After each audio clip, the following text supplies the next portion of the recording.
20세기의 미국의 아주 훌륭한 기독교 윤리학자이자 목사님이신 분이 라이놀드 니버라는 목사님이 있습니다. 기독교 윤리학자로 아주 훌륭한 분인데 그보다는 그분이 쓴 짧은 기도문으로 더 유명한 목사님입니다. 라이놀드 니버 목사님의 짧은 기도문은 3문장으로 되어 있는데 기도의 본질을 아주 정확하게 보여주는 훌륭한 기도문입니다. 자, 그 기도문이 어떤 기도문인가 한번 화면 보십시오. 3문장인데요. 하나님, 우리가 변화시킬 수 없는 일에 대해서는 그 일을 받아들일 수 있는 마음에 평안을 허락하시고, 우리가 변화시킬 수 있는 일에 대해서는 그 일을 변화시킬 수 있는 용기를 허락하시며, 그리고 이 두 가지의 차이를 분별할 수 있는 지혜를 허락하여 주소서. 다 이해가 되셨죠? 이렇습니다. 우리가 마주하는 현실이 있는데 그걸 그대로 수용해야 될 때, 그건 그대로 수용할 수 있는 마음의 평안을 주시고, 이 현실은 수용할 현실이 아니라 맞서 싸워야 될 때는 싸울 수 있는 용기를 허락해 주시고, 그 다음에 이것이 수용해야 되는 상황인지 맞서 싸워야 되는 상황인지 그 두 가지 사이를 정확하게 분별할 수 있는 지혜를 허락해 주십시오. 짧은 3문장인데 아주 명확한 기도의 내용입니다. 한번 따라해 보시죠. 수용하는 평안, 맞서는 용기, 분별하는 지혜. 그렇죠? 현실을 수용해야 될 때는 마음 불편하게 할 게 아니라 그걸 그대로 받아들이는 평안이 필요하고, 맞서 싸워야 할 때는 두려워할 게 아니라 용기가 필요하고, 이 상황이 지금 수용해야 되는지 맞서야 되는지를 분별하는 지혜, 평안과 용기와 지혜, 아주 훌륭한 그런 기도입니다. 오늘 본문 말씀은 바로 이 라이놀드 니버 목사님의 기도문이 그대로 적용되는 다윗의 겪었던 한 가지 사건을 우리에게 소개하고 있습니다. 그래서 앞으로 몇 주간 이렇게 기도하라라는 제목으로 말씀을 볼 텐데, 오늘은 우리가 기도할 때 어떻게 기도하는 것이 현명한 태도인가, 기도에 대한 현명한 태도를 한번 살펴보겠습니다. 오늘 우리가 읽은 이 사건의 배경을 잠시 여러분들에게 소개를 하겠습니다. 사무엘하 11장 그리고 12장에 보면 다윗 왕이 큰 죄를 저지릅니다. 그리고 그 죄를 저질렀을 때 하나님께서 나단 선지자를 보내셔서 다윗이 얼마나 큰 죄를 지었는지 깨닫게 해주시는 그런 장면입니다. 다윗 왕이 어떤 죄를 지었는가? 자, 다윗이 나라를 다스리고 나라가 이제 기틀을 잡아서 평안하게 되던 그런 어느 때였습니다. 다윗 왕이 낮잠을 잡니다. 낮잠을 자고 느그막히 이제 저녁에 일어나서 다윗 왕궁이 제일 높은 고지대에 있거든요. 고지대 왕궁 옥상에서 산책을 하고 있는데, 지대가 높으니까 저 아랫 동네 사람들의 사는 모습이 보일 수밖에 없습니다. 근데 그 아랫 동네를 보니까 지금 전쟁터에서 자신을 대신해서 싸우고 있는 우리아라고 하는 부하 장수가 있는데, 그 부하 장수의 아내 밧세바가 몸을 정결하게 하기 위해서 샤워를 하고 있습니다. 그러니까 왕궁에서 산책을 하고 있다가 샤워하는 여인을 보게 된 거죠. 그걸 보고 다윗 왕이 음욕을 품습니다. 신하를 시켜서 저 여인을 데려오게 하라 하고는 그 밧세바와 동침을 해서 밧세바가 다윗 왕과 이 애정 행각을 벌이게 됩니다. 여러분 생각해 보십시오. 지금이 전쟁 상황입니다. 평상시 다윗 왕 같으면 전쟁터에 나가서 부하 장군들을 독려해야 되는데, 자신들을 위해서 부하 장군과 병사들은 나가서 목숨 걸고 싸우고 있는데 다윗 왕이 낮잠을 잡니다. 그리고는 여성을 보고 음욕을 품어서 그 여인을 집으로 데리고 와서 왕궁에서 동침을 합니다. 잘못된 일이죠. 얼마 후에 소식이 들려옵니다. 그 여인이 다윗 왕의 아기를 가졌다 하는 임신의 소식입니다. 다윗 왕이 마음이 상당히 복잡했을 겁니다. 큰일 아닙니까? 그러면 다음에 부하 장군이 돌아왔을 때 자신의 아내가 임신한 사실을 생각해 보면, 자신이 한 일이 아닌데 누구의 아이냐, 만약에 추궁을 해서 왕의 아기라는 거에 발설이 되면 다윗 왕이 부하 장군에게 그리고 그 많은 국민들에게 면목이 서겠습니까? 다윗 왕이 아주 마음이 복잡합니다. 그리고는 무서운 시도를 하게 됩니다. 다윗은 이 아기가 만약에 태어나면 이 아기가 자신의 아기일 거라는 걸 탄로가 될까봐 그 우리아를 요압 장군에게 시켜서 전쟁의 최선두에 세우라고 합니다. 전사를 시키는 거죠. 의도적으로 이 우리아를 전쟁터의 최선두에 세워서 쥐도 새도 모르게 죽게 하라. 그래서 간접적인 살인을 다윗 왕이 저지르게 됩니다. 자, 여러분, 우리가 아는 다윗은 어떤 사람입니까? 정말로 하나님을 사랑하는 훌륭한 왕 아닙니까? 그런데 부하 장군의 아내를 데리고 와서 동침을 하고 그 사실이 탄로날까봐 그 우리아를 전쟁터의 최선두에 세워서 죽이라. 간음죄와 살인죄, 이 두 가지 끔찍한 죄를 다윗 왕이 저질렀습니다. 자, 이 상황에서 하나님께서 그것을 보시고 선지자 나단을 보냅니다. 그리고는 이 사실에 대해서 추궁을 하시지요. 추궁을 하니까 다윗이 그때야 깨닫습니다.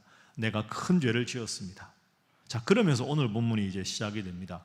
13절을 한번 화면으로 보십시오. 다윗이 나단에게 말합니다. 내가 여호와께 죄를 범하였습니다. 제가 잘못했습니다. 밧세바를 범한 것도 잘못이고 우리아를 죽게 한 것도 제 잘못입니다. 즉각적으로 회개합니다. 그러니 나단이 다윗에게 말합니다. 여호와께서도 당신의 죄를 사하셨습니다. 왕이시여, 즉각적으로 회개했으니 하나님께서 당신의 죄를 사하십니다. 그러나 당신은 죽지 않겠지만, 이어지는 14절 보십시오. 이 일로 말미암아 여호와의 원수가 크게 비방할 거리를 얻게 되었으니 당신이 낳은 아이, 그 밧세바와 당신 사이에 태어나는 그 아이는 반드시 죽게 될 것입니다. 무서운 진노지요. 이어서 15절 보십시오. 그 결과가 어떻게 됩니까? 우리아의 아내가 다윗에게 아이를 낳았는데 그 아이가 심히 앓게 됩니다. 자, 여러분, 여기서 한번 여러분이 가만히 생각해 보십시오. 여러분이 다윗이라면 어떻게 행동하시겠습니까? 다윗 왕은 어떻게 행동할까요? 내가 죄를 지은 건 사실인데요, 내가 죄를 지어서 이 아이가 죽게 될 것이라고 하나님의 선지자가 예언을 했습니다. 그런데 이 아이를 바라보는 다윗 마음이 어떨까요? 얼마나 불쌍하겠습니까? 이 아이가 무슨 죄가 있습니까? 이 아이가 지금 죽어야 되는 운명 아닙니까? 하나님은 이 아이를 죽이실 것이라고 예언했는데 애 아버지 입장에서 이 아이가 죽어가는 걸 그냥 두고만 볼 수 있습니까? 그렇다고 살려달라고 하기에는 하나님 명령을 거역하는 것 같고, 가만히 있기에는 이 죄 없는 아이가 죽어야 되는 상황인데 이럴 수도 없고 저럴 수도 없는 참 어려운 상황입니다. 여러분이 다윗이라면 과연 어떻게 하시겠습니까? 자, 다윗이 어떻게 했는가? 오늘 설교 제목대로 기도에 대한 현명한 태도를 우리가 세 가지로 한번 나누어 생각을 해보겠습니다. 우선 다윗이 먼저 한 일이 있습니다. 먼저 한 일은 죽어가는 아이 살려주십시오 하고 하나님 앞에 간절하게 기도합니다. 여러분, 이미 다윗은 하나님의 은혜를 입었습니다. 간음죄와 살인죄를 저지른 자는 죽어 마땅한데 하나님은 다윗 왕을 살려주셨습니다. 그런데 대신해서 이 아이가 지금 큰 병에 걸렸습니다. 15절 말씀을 다시 한번 보십시오. 15절에 아이를 여호와께서 치심에 심히 앓는지라 이렇게 되어 있습니다. 심히 앓는다 하는 단어를 다른 성경의 본문의 용례에서 보면 병이 위중하여 회복의 가능성이 없다, 그런 뜻입니다. 그러니까 이 병은 의원을 불러서 고칠 수 있는 병이 아니라는 겁니다. 그리고 심히 앓는지라라는 표현이 성경에 보면 수동태로 되어 있습니다. 그 말은 하나님이 이 아이에게 병을 걸리게 하셨다는 뜻입니다. 그러니 하나님이 이 아이에게 병을 주셨고 이 아이의 상태는 위중해서 도저히 낫게 될 가능성이 없는 상태입니다. 그러면 그 죽어가는 아이를 보면서 다윗이 어떻게 행동했는가? 16절 한번 보십시오. 16절 말씀, 다윗이 그 아이를 위하여 하나님께 간구하여 다윗이 금식하고 안에 들어가서 밤새도록 땅에 엎드렸다. 여러분, 저 16절을 어떻게 이해하십니까? 하나님 앞에 다윗이 간구했습니다. 이 아이를 살려주십시오. 얼핏 보면 저 이상하다, 하나님의 뜻이 정해져 있는데 다윗이 하나님의 뜻에 거역하는 것인가? 이렇게 볼 수 있습니다. 그게 아닙니다, 여러분. 다윗은 지금 하나님의 뜻에 거역하려고 하는 것이 원래 의도가 아닙니다. 만약에 다윗이 정말로 이 죽어가는 아이를 살리겠다고 마음을 먹었으면 기도 안 하겠지요.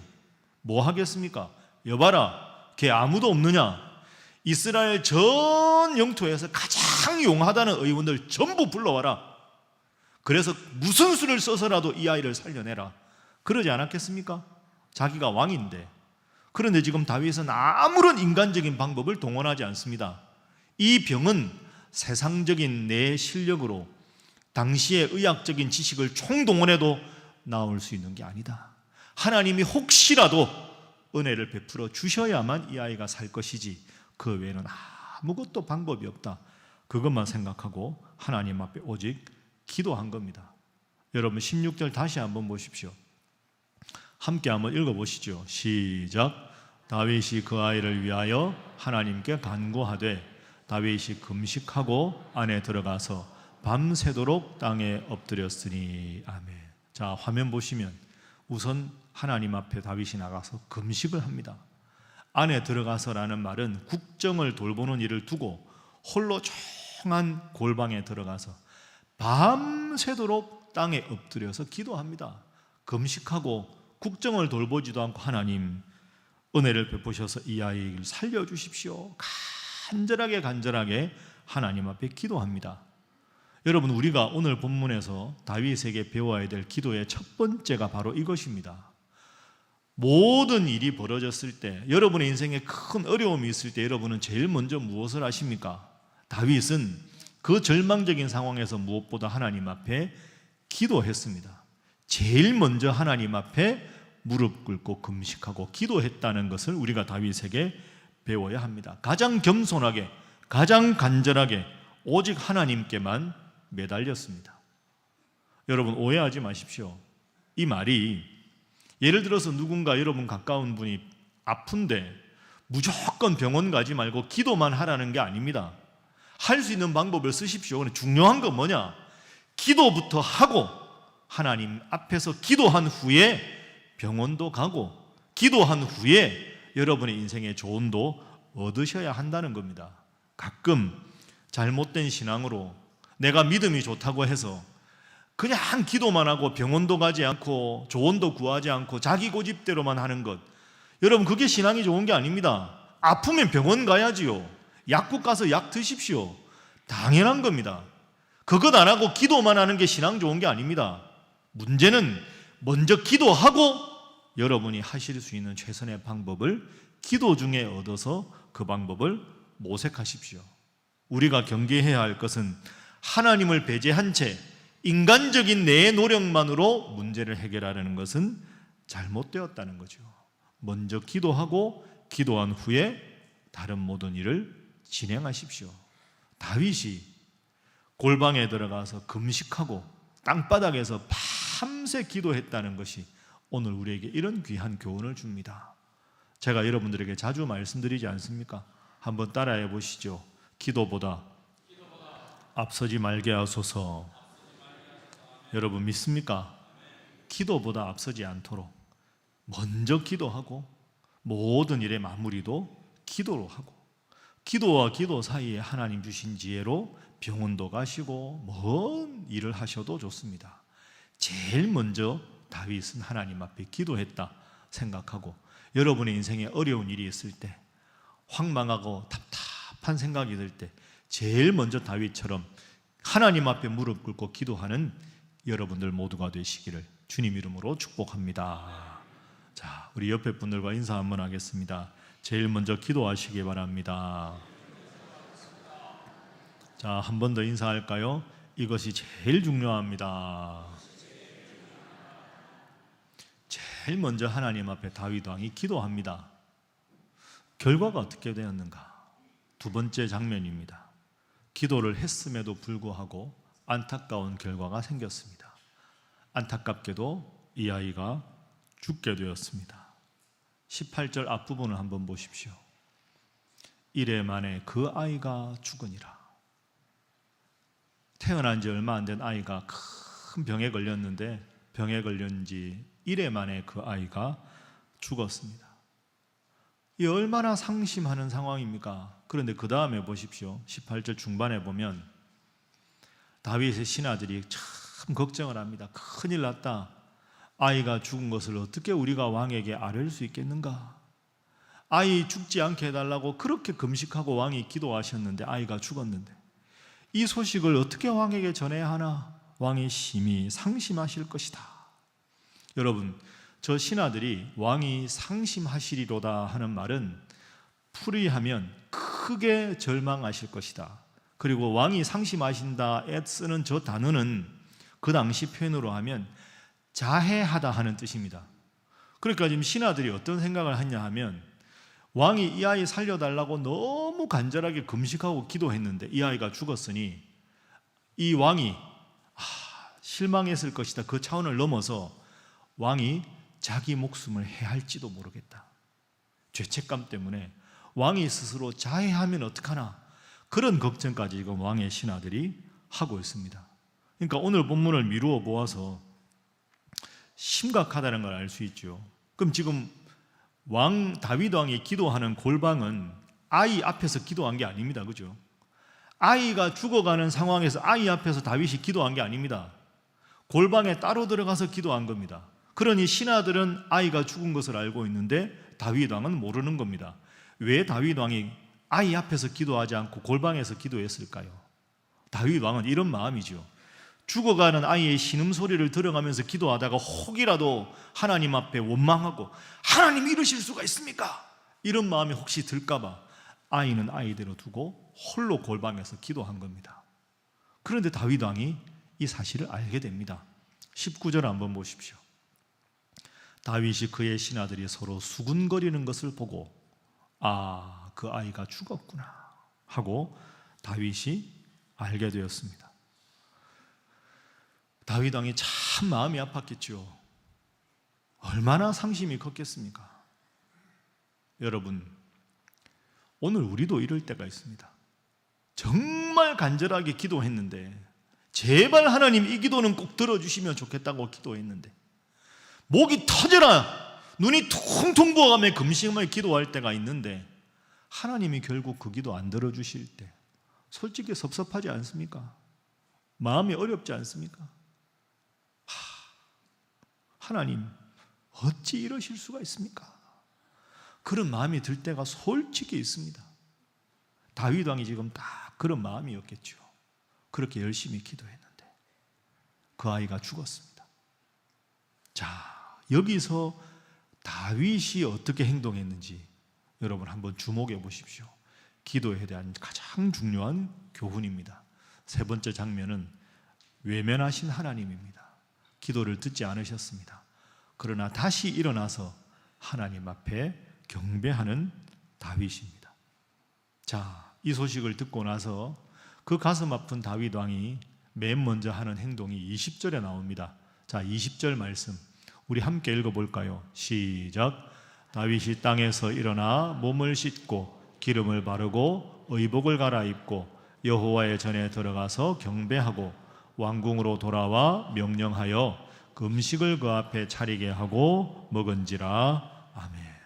자, 20절에 보시면 다윗이 그 아이가 안타깝게도 죽었다는 말을 듣고 제일 먼저 한 건 일어난 겁니다. 일어났다.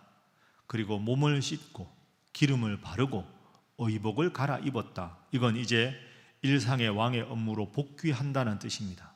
그런데 왕으로서 업무에 복귀하기 전에 20절에 보면 제일 먼저 어디를 들어갑니까? 여호와의 전에 들어갔다. 성전에 들어갔다는 거죠. 예배당에 들어왔다는 겁니다. 여러분들처럼 몸 씻고 기름 바르고 의복을 딱 입은 다음에 아직 음식도 먹기 전에 왕으로서 업무에 복귀하기 전에 제일 먼저 예배당에 들어갑니다. 그리고 하나님 앞에 경배했습니다. 경배했다 하는 말은 무릎을 꿇었다 하는 뜻입니다. 여러분 대단하지 않습니까? 과연 다윗입니다. 죽어가는 아이를 살려달라고 그렇게 간절히 기도했는데 하나님이 그 기도를 외면하셨는데 그렇다고 하나님께 등을 돌리는 다윗이 아니고요. 깨끗하게 의관을 정비하고는 맨 먼저 하나님 앞에 딱 가서 무릎을 꿇습니다. 하나님, 제 마음이 힘들지만 하나님의 뜻이면 받아들이겠습니다. 이것이 다윗의 태도입니다. 대단한 신앙인이지요. 비록 간음과 살인죄를 저질렀지만 나단 선지자가 와서 꾸짖었을 때 바로 그 자리에서 내가 잘못했습니다, 내가 죄인입니다 라고 말했고, 그 아이가 죽어갈 때 그 아이를 위해서 간절히 기도했지만 하나님이 외면하셨음에도 하나님, 그래도 저는 하나님을 섬기겠습니다. 정말로 어렵지만 한편 정말로 위대한 신앙인의 모범을 우리가 오늘 본문에서 볼 수 있습니다. 하나님께서 아이를 데려가시기 전에는 간절히 기도했는데 데려가시자 그것을 인정하고 하나님 앞에 주어진 현실을 그대로 수용하는 다윗의 모습을 볼 수 있습니다. 이 모습을 보고 누구보다 놀란 사람들이 신하들입니다. 21절 보십시오. 21절에 신하들이 이렇게 말합니다. 다윗의 신하들이 다윗에게 이르되 왕이시여, 아이가 살았을 때는 그를 위하여 금식하고 우시더니 죽은 후에는 일어나서 잡수시니 이 일이 어찌 됨이니까? 우리는 이해가 어렵습니다. 자, 다윗의 대답을 볼까요? 22절, 23절입니다. 우리 두 절 말씀을 함께 읽어봅니다. 시작. 이르되 아이가 살았을 때 내가 금식하고 온 것은 혹시 여호와께서 나를 불쌍히 여기사 아이를 살려주실는지 누가 알까 생각함이거니와 지금은 죽었으니 내가 어찌 금식하랴? 내가 다시 돌아오게 할 수 있으냐? 나는 그에게로 가려니와 그는 내게로 돌아오지 아니하리라 하니라. 아멘. 여러분 어떻습니까? 아무리 다윗이지만 대단하지만 무섭다. 어떻게 그래도 저렇게 냉정할 수 있나? 그렇게 생각하십니까? 여러분 잘 생각해 보십시오. 냉정한 게 아닙니다. 이게 다윗이 얼마나 마음이 따뜻한 사람인데요, 여러분 냉정한 것과 현실을 정확하게 직시하는 것은 구분하셔야 합니다. 다윗은 간절히 기도했지만 이 아이가 이제 다시 살아올 수 없다는 걸 알고는 현실을 직시한 겁니다. 그래, 내 기도는 여기까지. 내가 여기서 더 이상 하나님을 원망하고 더 이상 죽어버린 아이를 슬퍼하는 것, 그것이 내가 지금 해야 할 첫 번째 일이 아니지 하고는 현실을 정확하게 직시한 겁니다. 위대한 신앙입니다. 어려운 것이지요. 이 아이가 죽었지만 다윗은 이렇게 생각한 겁니다. 하나님, 제 기도를 들어주지 않으셨습니다. 그러나 그래도 저는 하나님 수용하겠습니다. 하나님, 그래도 하나님은 옳으십니다. 이게 다윗의 고백입니다. 참 어려운 고백입니다. 여러분 쉽지 않습니다. 어렵습니다. 그러면서 다윗이 여기서 이 훌륭한 신앙의 모습을 보이는데 또 한 단계 나갑니다. 여러분 인간적으로 생각해 보십시오. 이 상황에서 제일 힘들어하는 사람이 다윗 왕일까요? 다윗보다 더 슬퍼하는 사람이 한 사람 있습니다. 누굴까요? 밧세바입니다. 자기 몸에서 태어난 아이가 태어나자마자 중병에 걸려서 일주일 만에 죽었으니 신하들은 모두가 남편만 주목하고 있는데 제일 상심한 사람은 아이 엄마 밧세바 아닙니까? 기구한 운명이다. 내가 왜 이렇게 살아야 되나? 별별 생각이 다 들었을 겁니다. 다윗을 보십시오. 정확하게 현실을 돌아와서 하나님 앞에 기도하고 그 다음에 자기가 해야 될 제일 중요한 일이 밧세바를 배려하는 일입니다. 24절 보십시오. 다윗이 그의 아내 밧세바를 위로하고 그에게 들어가 그와 동침하였더니 그가 아들을 낳으며 그의 이름을 솔로몬이라 하니라. 여러분, 다윗이 그의 아내 밧세바를 위로하고, 지금까지 밧세바는 항상 우리아의 아내 밧세바였습니다. 그런데 다윗이 이 사건을 딱 겪고 나서 내 아내 밧세바, 내가 평생 당신을 책임지겠다. 당신의 그 아픈 마음, 그 슬픈 마음 내가 위로하며 함께 해주겠다 하고는 밧세바를 자신의 아내로 따뜻하게 받아들입니다. 그리고 그와 동침해서 아들을 낳습니다. 그의 아들의 이름이 무엇입니까? 솔로몬입니다. 솔로몬, 다윗 왕과 더불어서 이스라엘의 최전성기를 구가했던 가장 위대한 솔로몬의 어머니가 됩니다. 밧세바가. 솔로몬이라는 이름의 뜻은 원래 샬롬이라는 어원에서 나온 겁니다. 여러분 샬롬 아시지요? 샬롬이 무슨 뜻입니까? 평안이라는 뜻입니다. 위로라는 뜻이지요. 하나님께서 가슴 아프지만 그 아이는 데려가셨지만 그래도 하나님 앞에서 범죄하지 않고 하나님께 등 돌리지 않은 다윗에게 하나님은 또 다른 큰 선물로 그의 상처난 마음을 위로하셨습니다.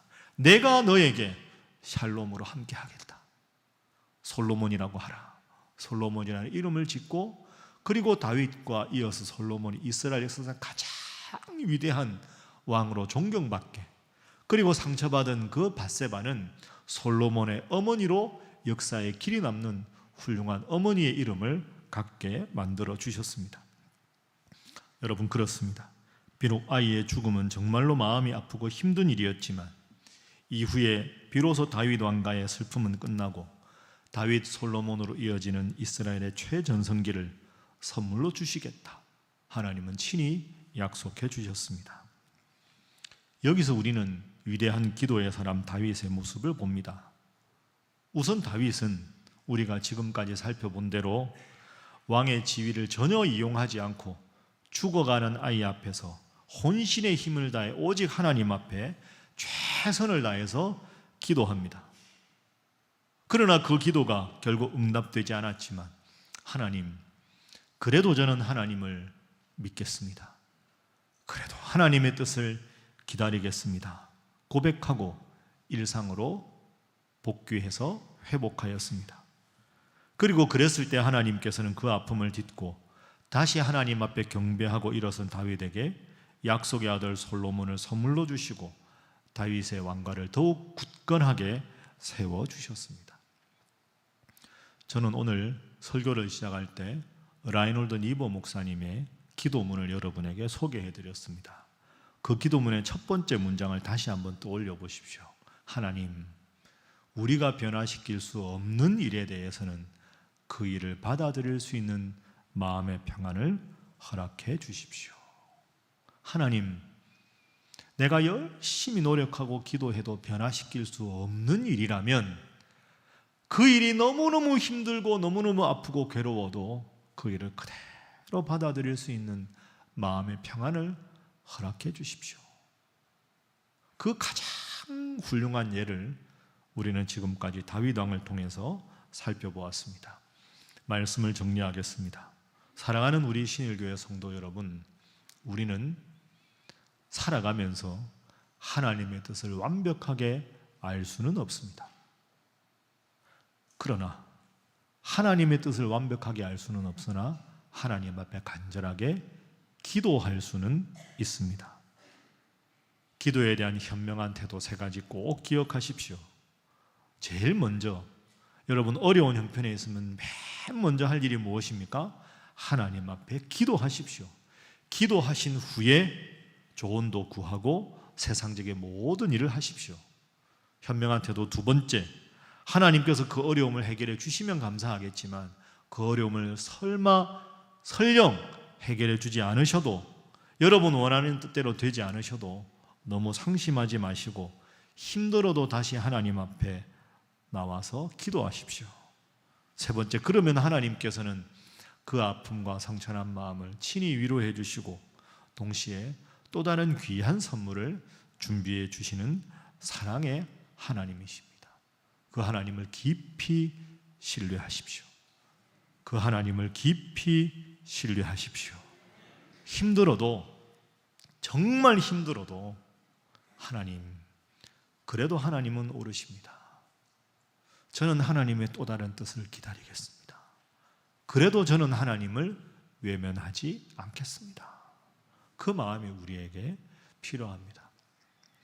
라이놀드 니버 목사님의 기도문 제가 처음에 읽고 시작했는데 마지막으로 다시 한번 읽고 오늘 설교를 마치겠습니다. 하나님, 우리가 변화시킬 수 없는 일에 대해서는 그 일을 받아들일 수 있는 마음의 평안을 허락하시고 우리가 변화시킬 수 있는 일에 대해서는 그 일을 변화시킬 수 있는 용기를 허락해 주시고, 하나님 그리고 이 두 가지 차이를 정확하게 분별할 수 있는 지혜를 허락하여 주옵소서. 기도하셔서 날마다 기도에 힘쓰시고 하나님의 뜻을 여러분의 삶을 통해서 구현해내는 우리 신일의 모든 성도들이 되시기를 주님 이름으로 부탁합니다. 기도하겠습니다. 사랑과 능력의 하나님, 저희들은 연약하여 늘 내 뜻대로 하나님께서 움직여 주시기를 때를 쓰며 기도할 때가 많습니다. 내가 지은 죄는 가볍게 여기면서도 하나님께서 내 기도를 들어주시지 않았을 때는 그저 원망할 때가 많았습니다. 주님, 저희를 불쌍히 여겨 주옵소서. 주님, 저희로 하여금 때로 하나님께서 우리의 기도를 외면하셨을 때에도 여전히 하나님을 바라보며 감사할 수 있는 믿음을 허락하여 주옵소서. 그리고 그 믿음을 귀하게 보시고 더 크고 더 아름다운 것으로 채워주시는 하나님의 역사를 삶 속에서 계속해서 경험하게 하여 주옵소서. 주님이여, 저희들을 도우시고 저희들을 인도하여 주옵소서. 예수님의 이름으로 기도하옵나이다. 아멘.